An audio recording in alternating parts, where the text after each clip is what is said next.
Todo mundo em silêncio, deixa as crianças brincar, deixa elas aí. Mas vamos ficar aqui todo mundo em conversação com Deus. Colossenses capítulo 3. Posso ler? Fala assim, fala comigo, Jesus. Fala comigo, Jesus. Posso ler, igreja? Irmãos, não quero ninguém conversando, amém? Eu não, imagine se eu não quero, imagine Deus. Portanto, se já ressuscitaste com Cristo, buscai as coisas que são de cima, onde Cristo está sentado à destra de Deus. Pensai nas coisas que são de cima, e não nas coisas que são da terra, porque já estáis mortos, e vossa vida está escondida com Cristo em Deus. Aleluia. Quando Cristo, que é a nossa vida, se manifestar, então vós vos manifestarei com Ele na glória. Aleluia, Deus. Mortificai, pois vossos membros que estão sobre a terra, a prostituição, eu disse quem? A impureza, eu disse quem? O apetite desordenado, eu disse quem? A vil concupiscência, eu disse quem? A avareza, eu disse quem? Que é a idolatria. Por essas coisas vem a ira de Deus. Vem a ira de quem? Minha? Deus. É minha, igreja? Deus. Sobre os filhos de quem? Desobediente. Sobre os filhos obedientes ou desobedientes? Desobediente. Tem filho desobediente aqui? Tem. Tem filho desobediente no mundo? Também tem. Então a ira de Deus vem sobre quem? Desobediente. Ora, nessas mesmas coisas outrora andaste, quando vivei nelas. Mas agora, despojai-vos também de todas essas coisas, a saber, da ira, da cólera, da malícia, da maledicência, das palavras torpes da vossa boca. Não mintais uns aos outros, pois já vos desprezeis do velho homem com seus feitos. Amém? Que palavra forte, hein? Sim ou não? Sim. Essa palavra ninguém gosta de ouvir, não, igreja? Mas Jesus está aqui para falar a verdade. Vamos orar mais um instante. Senhor, meu Deus e meu Pai, eu entrego a Ti, Senhor, este culto nas Tuas mãos. Faça uma grande obra e opera um grande milagre. Pode só sentar glorificando a Jesus Cristo.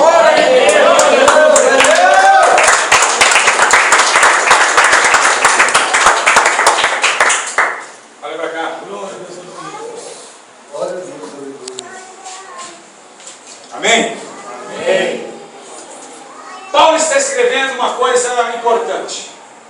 Esses colossenses, porém, sabia que o ministério de Jesus andava sobre a Cilícia, sabia também que o ministério de Jesus em Atos foi explodido, o dia do Pentecostes, no capítulo 2. Mas os colossenses não entendiam o porquê que muitos estavam desviando a fé e porquê que muitos estavam escondendo atrás de uma religiosidade barata. Aqui, o que lemos é acerca da convivência de Deus para com o homem e do homem para com Deus. O que Paulo escreve aos Colossenses, também aos Filipenses, dizendo que sobre santificação, e que em Hebreus também escreve dizendo que sem santidade ninguém verá a face do Senhor. Quando estamos escrevendo e lendo essa palavra, é uma palavra que nos mata dentro de nós, porque dentro de nós acarreta uma alma cansada, uma alma batida, e uma alma também que está entronizada nessa terra, fazendo com que as obras da carne se manifestem a nós. Irmãos, quando Deus criou Adão dentro do Éden, quando Deus sopra Adão nas narinas de Adão, como dá ser vivente à terra, começa coisa interessante que muitos de vocês não sabiam, mas a Bíblia diz que Deus constrói o homem. Mas entenda você que o planeta Terra é formado de 70% de água e 30% de terra, e o homem, como veio da terra, também é formado por 70% de água em seu corpo, e o resto é de músculo, membros e ossos. Então, quando Deus simboliza o homem com a terra, parece que o homem tem uma aliança com a terra tão grande que nós não podemos desprender dela. Ela nos arrasta, ela nos chama a atenção. Quando você nasce, cresce, você começa a gostar das coisas deste mundo, você começa a aderir às coisas desta carne, às coisas desta vida terrena. Na hora que Jesus disse, dizendo: olha, é necessário, Nicodemos, que o homem nasça de novo. Mas Nicodemos não entendia as coisas espirituais. Nicodemos entendia somente as coisas da terra e também as coisas que perecem. Paulo escreve em 2 Coríntios, capítulo 18, versículo 32, dizendo: não transformareis o corpo corruptível Não deixareis este corpo, não alimentai as coisas terrenas externas, mas alimentai as que estão de dentro, porque as coisas que se vêem são temporais, as que não se vêem são eternas. Quando os irmãos e irmãs que estão presentes entram dentro do banheiro e olham para o espelho, conseguem olhar a carne, conseguem olhar também a sua sobrancelha, conseguem olhar suas mãos, mas dentro dos seus olhos você não consegue olhar sua alma. Essa alma é invisível, mas porém Paulo escreve que ela é eterna. Então nós estamos agora sendo no meio de uma luta constante entre a vontade carnal e entre a vontade espiritual. Aqui lemos a palavra que Deus quer que nós buscamos as coisas de cima e não as coisas de baixo. Os que buscam as coisas de baixo perecem os que estão aqui embaixo, mas os que buscam as coisas de cima se glorificam a Deus e Deus glorifica a Ele, e Ele é exaltado nessa terra. Estamos vivendo dias apocalípticos, dias onde o homem não consegue mais viver sem a vontade carnal. A Bíblia diz também, no livro de Gálatas, dizendo que as obras da carne é prostituição, malícia, adultério. A Bíblia diz também que é fornicação, homicídio, contenda, malignidade, murmuração. São obras carnais que todos os seres humanos têm isso como isso em hábito desde sua vivência. Mas a Bíblia também relata, no mesmo debate, dizendo que do mesmo jeito que a obra é carnal, também a obra é espiritual. Porque as obras da carne são longanimidade, mansidão, benignidade, amor ao próximo, longanimidade, bondade e também alegria no Espírito. Estamos vivendo essa constante luta. Paulo escreve também dizendo que a maior luta do homem é contra a carne e o Espírito. Irmãos, Jesus, quando ele desceu em carne, ele veio para mostrar para todos os homens que mesmo ainda dentro de uma carne é possível um Espírito vencer. Ele veio para mostrar para nós que no meio de tanta tribulação e vontades carnais, porque a Bíblia diz que quando Jesus, no livro de Mateus, no capítulo de número 3, Jesus começa a sua aliança, a primeira coisa, que quando Jesus recebe o Espírito Santo, a Bíblia diz que Jesus não vai numa pizzaria comemorar. Jesus não vai também avisar os amigos: olha, uma pomba desceu sobre mim, testificou, eu sou o Filho de Deus. Não. Jesus, o Espírito de Deus, toma Jesus e leva ele aonde? Ao deserto. Irmãos, deserto é lugar de peneira, deserto é lugar de tristeza, deserto é lugar de vontades carnais. Mas Jesus foi levado ao deserto para provar para mim e para você que nesta noite está aqui, que é necessário e é possível vencer a vontade deste mundo. Que é necessário e possível vencer a vontade desta carne. Quem crê nisso dá glória a Deus. Ok, Jesus está passando pelo deserto agora, porque o Espírito levou Jesus ao deserto. A Bíblia diz que depois de 40 dias, Jesus ele teve fome. Irmãos, Jesus está passando no deserto.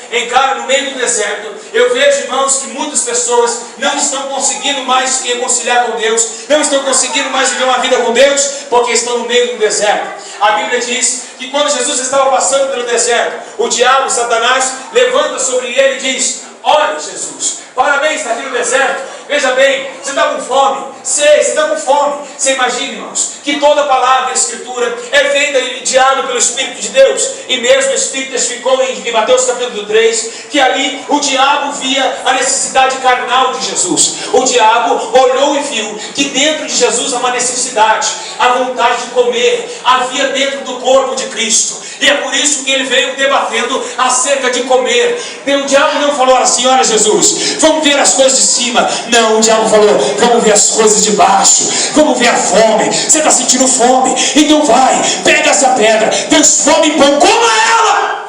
Glória a Deus. Quem está entendendo da glória a Deus? Porém, nesse mesmo instante, que pregação maravilhosa, que no mesmo instante, Jesus negou a carne. E ele olhou para o estômago dele, quem sabe aquele estômago roendo, 40 dias, sede e fome. Irá passar os 40, porque imagino que Jesus estava no começo de 10 dias, mais ou menos. E ali ele vendo a vontade da carne dele comer um pão fresco. Quem sabe tomar uma água do ribeiro, aquela água geladinha. O sol escaldante sobre os seus lombos. Mas Jesus, ele é tão amante do Pai, tão amante das coisas. Porém, irmãos, é por isso que ele disse aos profetas, aos seus discípulos: amai a Deus sobre todas as coisas. Ele falou isso porque ele vivia isso. Jesus falava isso porque ele vivia isso. E aí nessa hora ele mostra que aquilo que ele fala, ele cumpre também. O diabo vem até Jesus, fala: transforma. Jesus fala: Satanás, nem são de pão viverá o homem, mas de toda a palavra que sai da boca de Deus. pode dar um glória a Deus. Pois bem, Jesus continua no deserto. Quem sabe sua sandália, sua canela cinzenta, sem tomar banho. Está nele agora deprimido, corpo cansado, e vai seguindo a caminhada. Aparece quem de novo? O mesmo adversário com outro sentimento. O sentimento, igreja, de mostrar para Deus, para mostrar para Jesus, que Ele agora, Ele tem uma autoridade tão grande, que se Ele quisesse maior, Ele daria também. Então, a Bíblia diz que Satanás pega Jesus, arrebata Jesus, e joga em Jesus um sentimento carnal. O primeiro foi fome. Olha o segundo, vanglória. A Bíblia diz que o diabo joga um sentimento carnal e terreno em Jesus. E disse: Jesus, tudo isso te darei. Imagina uma pessoa dona do mundo. Imagina uma pessoa mais importante do mundo. Imagina isso. Deus coloca e começa a ver o embate. E o diabo coloca: é mais uma vontade carnal. E eu tenho certeza, se eu jogar essa, ele não vai rejeitar. Se eu jogar essa, o pão ele rejeitou. Mas ele, seu dono do mundo, ele não vai rejeitar. A Bíblia diz que o diabo arrebata Jesus. Irmãos, eu só quero dizer uma pauta aqui, que Deus me manda dizer.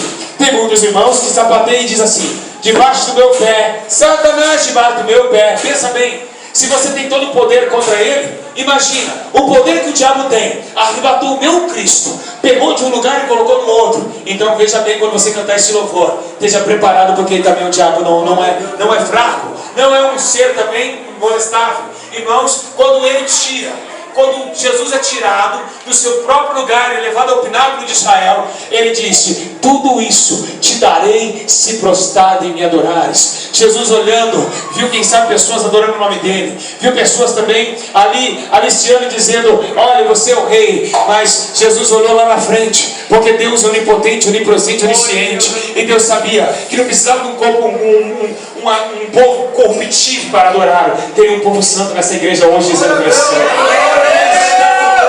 Em cima do pináculo de Israel, vendo Bebum falando ele é o rei, vendo homicidas falando ele é o rei. Mas ali a Bíblia relata que ele falou: tudo te darei se prostrar e me adorares. Quando Jesus olha e fala: sai, Satanás, adorarás somente o Senhor teu Deus.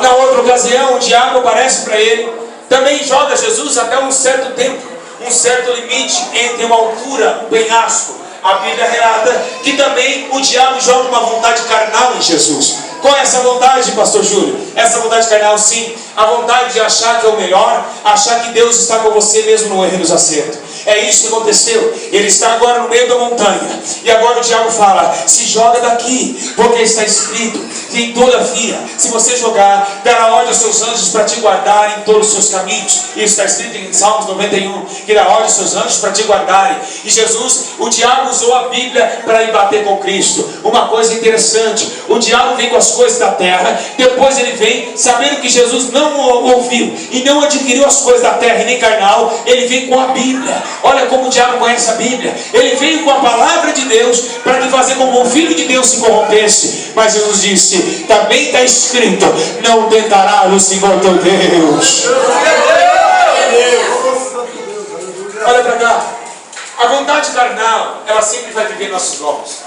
A vontade de beber uma cerveja gelada, a vontade de quem fumava crack voltar a fumar, a vontade de nós que somos salvos da cocaína voltar a dar um tirinho também, a vontade de se prostituir, a vontade de beber e fasciar também, ela sempre vai existir. Mas o Senhor Jesus disse assim: olha, não fazer a vontade da carne, não cumprir com as concupiscências da carne, mas viver em espírito. Porque, irmãos, a carne e o espírito é uma guerra inafiançável, não tem fiança para pagar. Um dia a fiança foi paga pela nossa alma, mas agora é inafiançável. Você e o espírito, a alma, vai sempre contradizer um contra o outro. A carne quer prostituir, mas o espírito chora e geme quando a carne está em prostituição. Por isso, irmãos, que todas as vezes que acabamos de beber uma cerveja, 12, 15 cervejas com os nossos amigos do bairro, a gente sai em casa em ressaca, canseira, dor de cabeça, sabemos que nada daquilo nos aproveitou. Irmãos, uma coisa interessante, Deus, Ele não quer que você peque. Não é porque somente que o pecado é ruim, não. É porque Ele sabe que depois da cerveja vai vir a ressaca. Você vai voltar no seu quarto e nada mudou. Depois de uma festa, nada vai mudar. Você foi, cheirou, bebeu, mas depois sua alma vai estar cansada. Qual o pai que quer ver um filho caído? Qual é o pai que quer ver um filho chorando? É por isso que o pecado, Deus adverte nós para não pequeis. Filhinhos, não pequeis. Mas também se pecar, há um advogado à direita de Deus que nos protege de toda honra e toda glória. Está sobre ele. Pois bem, vou começar a pregar agora. Estamos numa batalha. E essa batalha é poucos que vencem. As pessoas estão na igreja, mas não sabem por que foram chamados. Nós vimos igrejas lotadas e não sabemos por que pessoas estão lá. Se você perguntar a uma pessoa vindo do culto, fala: irmã, por que você é crente? Ela vai falar para você: é porque eu quero me salvar. É porque eu quero morar no céu. Mas não foi para isso que nós fomos chamados. Porque o céu é uma recompensa. Deus não chamou ninguém para morar no céu. Não. Jesus não chamou ninguém para morar no céu, não. Quem me prova isso na Bíblia que Jesus chamou alguém para morar no céu?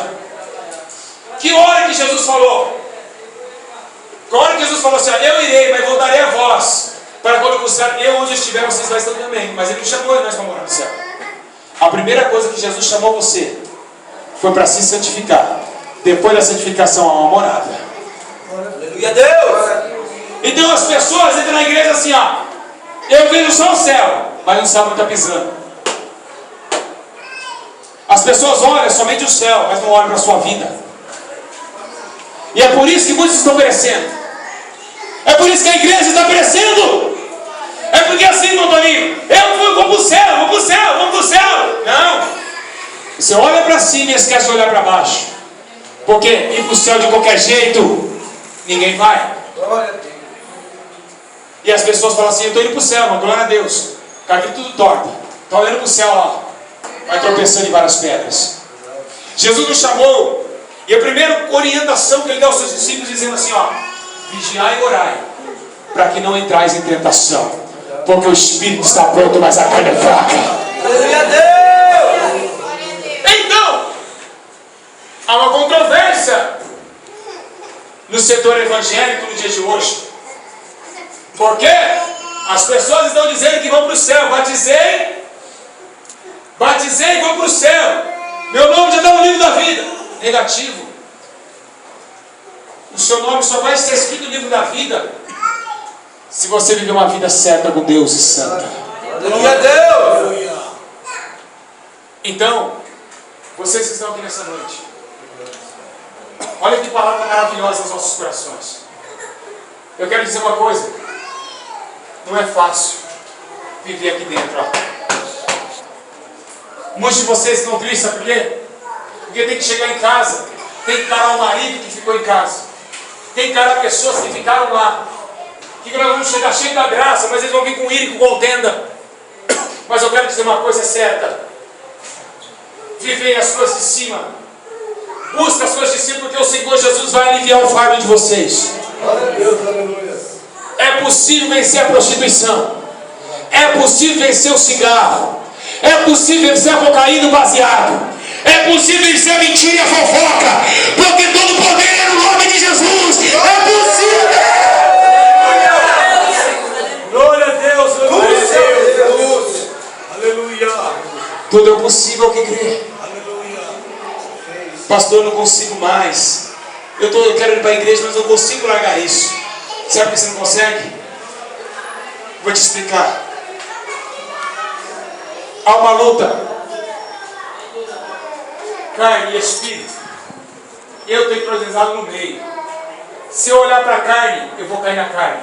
Mas se eu olhar para o espírito, eu vou entrosar para o espírito. Quando eu for para o espírito, a carne vai mortificar. E por que tem pessoas que não conseguem vencer a carne? É porque não olham o espírito. Pastor Júlio, eu não consigo largar a minha vaidade. É porque não ora. Porque se orar, o Espírito Santo te conserva. Pastor Júnior, eu não consigo. É porque não tem vida com Deus, não quer nada com Deus. E eu quero dizer uma coisa nesta noite: ainda que a carne e o espírito estão em guerra, há um Espírito chamado Santo que intercede por nós. E esse Espírito Santo te ajuda a vencer a carne. Pois bem, Paulo está escrevendo agora aos Colossenses dizendo: crucificai o vosso corpo assim como Cristo foi crucificado. Não levantai o velho homem, deixai e mortificai as coisas da carne, porque quem semeia na carne ceifará a corrupção, mas quem semeia no Espírito ceifará a vida eterna. Da glória a Deus. Glória a Deus. Jesus está falando comigo. Glória a Deus. Aleluia. Jesus está falando só comigo aqui nessa igreja hoje. Glória a Deus. Então, toda ferramenta contra ti não prevalecerá. Mas estamos vivendo uma batalha travada. Eu sei que tem pessoas que vão acabar esse culto, vai chegar em casa, não vê a hora de ligar o computador para ver um Facebook. Tem pessoas que vão sair daqui, vai esquecer o que foi pregado, porque isso é fácil acontecer. Você acaba o culto, você cumprimenta a paz do Senhor, meu irmão, e fala: então, e amanhã não vai sair? Vamos brincar? Você esquece o que Deus falou. Mas uma coisa é certa: aqueles que dão ouvidos à voz que o Espírito Santo fala. Bem-aventurados aqueles que dão ouvido, têm ouvidos, ouça o que o Espírito diz às igrejas. É possível vencer a carne. É possível vencer a prostituição. É possível vencer o adultério. É possível vencer a mentira. É possível ter força para não ficar naquela rodinha de mentiroso. É possível sim sair do Facebook e orar mais. É possível sim. E se você fizer isso, o Espírito Santo está dizendo: se você vencer, se você vencer, todas as coisas te darei naquele grande dia. Se vencer, ele dará todas as coisas. Glória a Deus. Se vencer, olha o que Jesus falou comigo. Se vencer, sabe por que se? Porque quem vence hoje? Se eu perguntar aqui para os irmãos quem está vencendo a carne, eu vou encontrar um exército derrotado. Ai, pastor, eu caí ontem. Ai, pastor, eu caí sim. Eu comecei aquela menina de shortinho curto, na romageira, passou perto de mim e olhei. Por quê? Por que está acontecendo isso com muitas pessoas? E essas pessoas não mordem ao reino de Deus. Irmãos, entenda uma coisa: quem viver na carne ceifará corrupção. E a Bíblia diz que os que corrompem não herdarão o reino de Deus. Os lascivos, prostitutos, mentirosos ficarão de fora do reino dos céus. Para onde você vai morar? Se amanhã ou hoje à noite eu chegar na sua casa e ia pegar aquelas coisas que te atrapalham com Deus, jogar no lixo hoje, quem sabe amanhã pode ser muito tarde, irmão. Tem pessoas que ficam brincando com salvação. Tem pessoas que ficam brincando: ah, Jesus vai demorar para chegar, mas se você morrer antes dele chegar, para onde vai a sua alma? O que adianta ficar dentro da igreja de aparência? O que adianta falar: nossa, Deus está falando, irmãos? O que hoje o diabo está fazendo com as mulheres? O diabo está maquiando as irmãs. O diabo está colocando piercing em todo mundo. O diabo está colocando shortinho curto nas mulheres. O diabo está colocando os molecados lança perfume também. O diabo está levando igrejas para o inferno porque não vive em consagração com Deus. Pessoas mentirosas, pessoas que ficam atrás de Corinthians, São Paulo, pessoas que não têm parte com Deus, pessoas que estão esportivos de futebol, não entrarão no reino de Deus, porque o reino de Deus é santo e só os santos vão entrar naquele lugar. E como nós entraremos no céu se não amamos o nosso próximo? Como entraremos no céu se olhamos para o vizinho e queremos a maldade dele? Como entraremos no céu com essa meia dúzia de obreiros covardes? Quando está na igreja santo, mas quando está em casa xinga a mulher. Quando está na igreja, a mulher é santa, mas quando está lá, não faz nada para o marido ser edificado. Ou vocês querem ir para o inferno queimar para sempre? As nossas jovens estão tudo pintadas,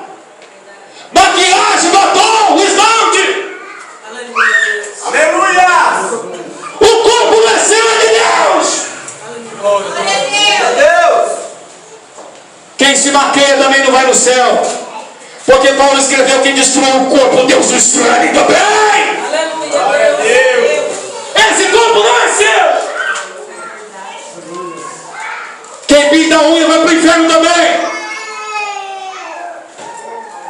A Bíblia diz, Eclesiastes, e também está escrito também, a Bíblia fala assim que tudo que Deus fez não se deve acrescentar nem tirar para que haja temor diante dele.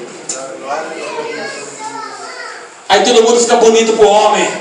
Uma mulher não mentira, não vem falar que é verdade não, é mentira. Uma mulher não se maqueia para ficar bonita para Deus não, é pro homem. Não vem falar que é. Vocês mulheres, vocês sabem, ninguém fica bonita para Deus não, porque Deus não olha aparência. É engraçado, irmãos, como o povo leva pico para se autodefender. Porque você fala assim: irmã, olha só,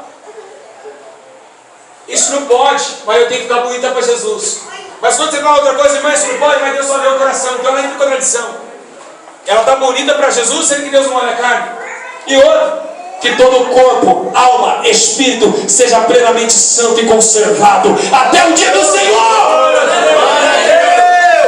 Romanos capítulo 12.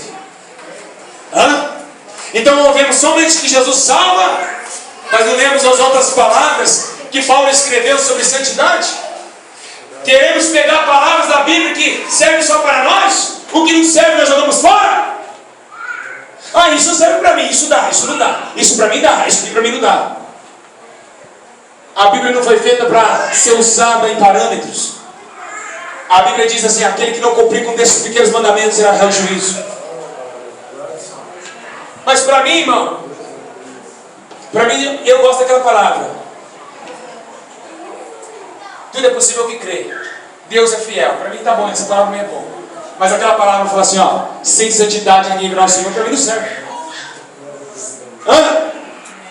Só quer bem de Deus, revelação, cura. Só quer, mas não quer mostrar para Deus que você se arrependeu e mortificou seu corpo. Aí você olha os crentes de hoje. Os crentes de hoje estão parecendo mais com o mundo. A igreja parece mais com o mundo do que com Cristo. Uma igreja mentirosa, covarde,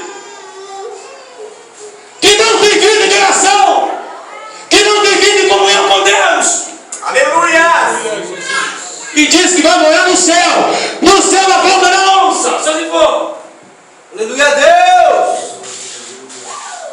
Sem santidade ninguém verá a face do Senhor. Aleluia. Diga assim: sem santidade ninguém verá a face do Senhor. Diga glória a Deus. Diga aleluia. Diga glória a Jesus. Olha para cá todo mundo. Glória a Deus. É hora desta noite ser diferente para nossas almas. É hora de quem está santo se santificar mais, mas quem está sujo sujar mais ainda. É hora da decisão da sua alma. Aleluia, Deus. Chega. Jesus está falando comigo aqui, ó. Chega. Acabou. Decide o que você quer: ou o céu ou o inferno. Olha o que Deus está falando aqui comigo. Muitos não valem da decisão. Chega para o seu vizinho hoje e fala: ó, você é uma crente. Chega para sua mãe e fala: já era, quero mal mundo não, quero ser crente, quero ser servo de Deus, eu quero morar no céu, eu quero ir lá para lá.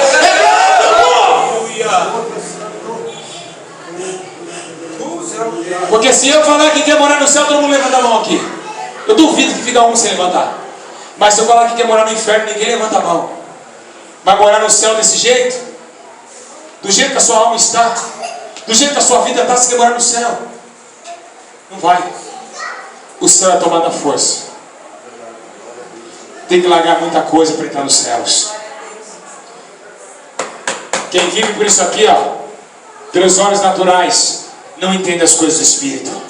A palavra de Deus escreve dizendo assim, ó: as coisas espirituais se discernem espiritualmente, porém são espírito. Mas as coisas terrenas, elas são acumuladas num tal processo que a Bíblia diz assim: olha, o homem natural não compreende as coisas de Deus, porque Deus é Espírito. Para nós é poder de Deus, mas para ele é como loucura. Então eu quero dizer uma coisa para os irmãos. Vamos nos santificar, irmãos. Glória a Deus, aleluia. Quem vai se esforçar? Quem vai se esforçar? Quem vai se esforçar? Aleluia, meu Deus. Glória a Deus. O amor de Deus por vocês foi tão grande que Ele abriu 2 braços e foi pregado numa cruz para que você tenha vida. Mas nem todos vocês que estão aqui estão com vida ainda. Mas ainda a porta da vida eterna está aberta. Jesus está dizendo ainda que Ele espera a sua alma, que Ele espera a sua santificação, porque é tempo de reconciliar a igreja. Glória a Deus. Matar a vontade carnal e viver nas coisas espirituais. Glória a Deus, aleluia. Amém? Amém. Diga graças a Deus. Graças a Deus. Diga glória a Jesus. Glória a Jesus. Diga graças a Deus. Graças a Deus.